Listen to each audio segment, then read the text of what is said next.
For Crema Media's Polity, I'm Sane Dhlamini. Former National Prosecuting Authority Gerrie Nel speaks to me about his resignation from the NPA. Thank you for joining me. You shocked many South Africans with your sudden resignation from the National Prosecuting Authority. Why did you choose to leave the NPA so suddenly? I was quite surprised that it was a shock. I was just offered an opportunity that I couldn't resist. AfriForum offered me an opportunity to start a private prosecution unit, and it's been a process that ran over months. And when I decided that that's time to do it, and when I got excited about it, I just resigned. Why did you decide to take up AfriForum's offer to head its private prosecuting unit? Are you not concerned that you will alienate people and limit your impact by aligning yourself with AfriForum? You see, they're the only organization that made me an offer. So I sat back and I thought, well, they came up with a concept. They're willing to fund it. It's not cheap. It doesn't come cheap. So they offered me it. They were willing to fund it.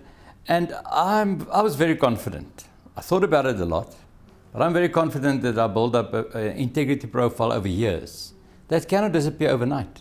And I'm quite keen to be as transparent as I can for people to see exactly what I do from now and to criticize me if I do something different or something that they don't like. What role do you see for AfriForum's private prosecuting unit? Who do you see as the most likely targets for your private prosecutions? I've had that question from every person. No. When AfriForum approached me, the one thing that attracted me is that they had no agenda for me. They never asked me about my political affiliation. They never gave me a list. They never gave me instructions who to appoint. And that to me, I thought, well, then at least there's a serious attempt to create something that would be worthwhile. So no, I've got a clean slate as far as cases are concerned. The process is quite complex and difficult, so it's impossible to have a short list or a list of cases. We will have to see what's available. Please explain to us how private prosecutions work in South Africa's legal system. Does South Africa have a history of successful private prosecutions? No, we don't have a history. We've had a couple of cases that were successful as far as private prosecution is concerned. It's quite complicated. Once the police will investigate, they will then hand over a docket to the National Prosecuting Authority. And I want to make it clear, the National Prosecuting Authority is the only prosecuting authority in the country. Once they've decided not to prosecute, only then will we have an opportunity to look at the facts and to see if there's merit in the case. If we think there's merit in the case, we will approach them for a nolle prosequi certificate. Lawyers always have to use some Latin. A nolle prosequi certificate. And then when we have a nolle prosequi certificate, are we allowed to prosecute? When we start the prosecution, it's business as usual. Same court, same judges, same magistrates, so same process, same rules of law. So everything then is like a normal prosecution. Tell us about the reaction from the NPA when you resigned as state prosecutor after 36 years. It's very difficult to say. I've got good friends in the NPA. Obviously, those people are sad that I'm leaving. I've had a very neutral they acted very neutrally to the fact that I'm leaving. So no, nothing that I couldn't deal with and nothing that wasn't expected. We heard of an investigation against you and other senior prosecutors for bringing the administration of justice into disrepute. Were you surprised, and do you have any details on the matter? Was I surprised? Yes, very much so. Do I have detail on the matter? Yes. Am I concerned in the matter? Not at all. It's a matter that's parted. It means that the matter has started. We've laid evidence in the matter. I'm not even the prosecutor in the matter. But the prosecutor laid evidence in the matter. The accused in the matter then made representations to the National Prosecuting Authority. And I was busy with a live interview at SAFM when it broke that there's an investigation against me. I just want to make it abundantly clear. You don't resign after 36 years by sending your boss an email. You go see him. You have a discussion with him. I did that. There was no mention that there's an investigation against me whatsoever. So I had no idea when I resigned that there was an investigation against me at all. I wasn't pushed. This played no role in my resignation at all.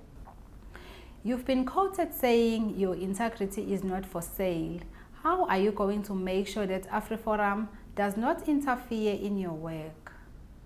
I will not allow it. Interfere in a political way, interfere in a way that I don't think justice will be served, I will not allow it. I haven't worked this hard over all these years to build up an integrity profile to sell it.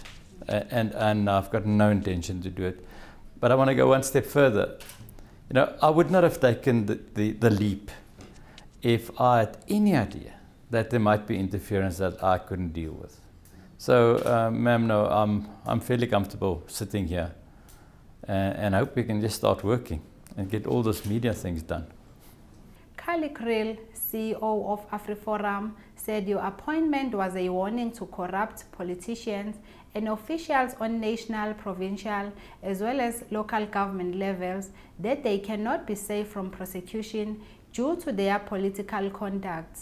Do you share the same sentiments? Well, you know, Mr. Kriel heads his organization. He's got a different brief than I've got. My brief is not to become involved in politics. My brief is to become involved in the law and in prosecutions. And we have a brilliant relationship. He understands that. So what I'm saying is my main purpose is to ensure that there are no selective prosecutions and that all are equal before the law. Equality before the law must be the most important principle in our law.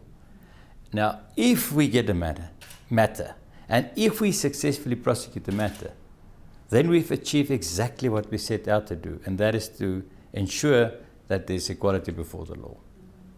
There have been wide speculations that you will work with forensic consultant Paul O'Sullivan. Is this true? No, that's untrue. What we've said, I want to make it clear, it's untrue. I haven't met with Paul. I haven't received anything from Paul. We've said in the media, when we had the media briefing, anybody can bring us information. So if Mr. O'Sullivan or anybody else will bring us information, certainly we'll look at everything we can get. But it's not part of my plans, it's not part of my unit, and that's one of the reasons why I took up this job. Some political analysts are saying your decision to align yourself with AfriForum is tarnishing your career. What can you say about that? I've read everything there's to say about this. I mean, there are pros and cons. There's some people saying that I'm naive. There's lots of things saying. Ma'am, it wasn't an overnight decision. It took longer than a year since my first approach until the time that I decided to. I had to convince myself, and I had to talk to lots of people that know me and my family to come up with the idea that I cannot destroy what I've built up in one night. And just to say, scrutinize what I'm doing, challenge me going forward. You are famous for putting away corrupt police commissioner, the late Jackie Selebi, as well as Paralympian Oscar Pistorius. Do you imagine that you will continue to be involved in such high-profile cases in your new role? You know, ma'am, high profile is a very difficult concept. I must imagine that the first matter we take will be high profile because it's something new, it's something fresh. High profile matters never attracted me. Trying my utmost best always attracted me, and that I'll do. That was former NPA State Prosecutor Gerrie Nel speaking to Crima Media's Polity about his resignation from the NPA.